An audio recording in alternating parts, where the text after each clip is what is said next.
Hi, my name is Andrew Garcia, and I am continuing to work on the DOAD virtual reality project.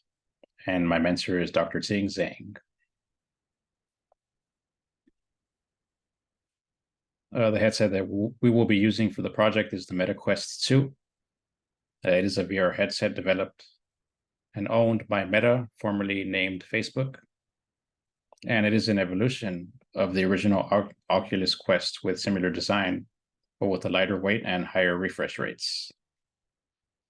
And it includes third generation touch controllers with excellent battery life. So an introduction to the game engine we will be using, called Unreal Engine 5.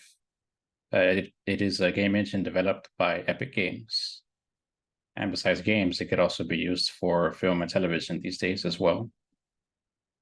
And it is written in the object-oriented programming language C++.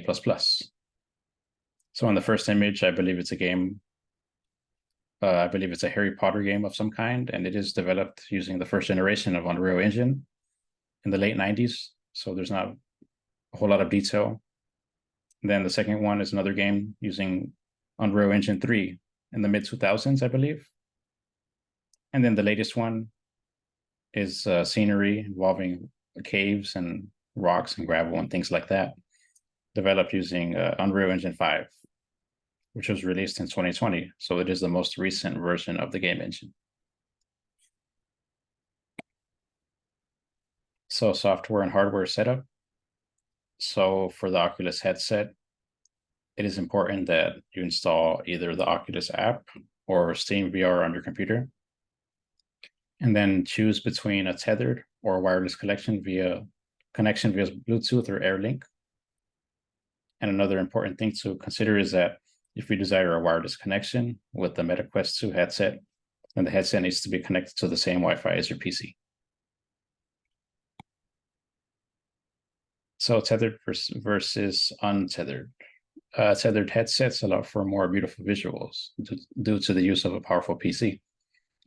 In some cases, you can be tethered to a powerful laptop that is stored in a backpack worn by you. However, wireless VR is suitable for most since it allows for more mobility, and it is generally cheaper than worrying about powerful PC. So for example, below is an image of the cable used to tether your headset to your computer, and it's about $80. And that can be expensive to some people. So it's a lot easier and it's a lot cheaper to just remain wireless, even if you mean sacrificing visuals or refresh rates, things like that.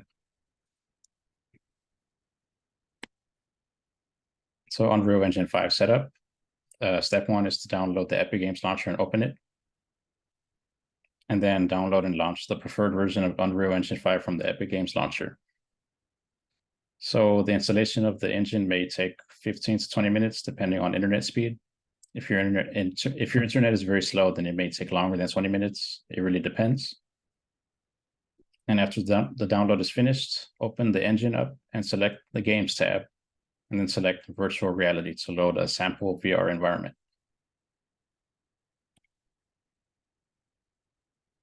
So some of the specifications for the game engine include having at least 8 gigabytes of RAM or more.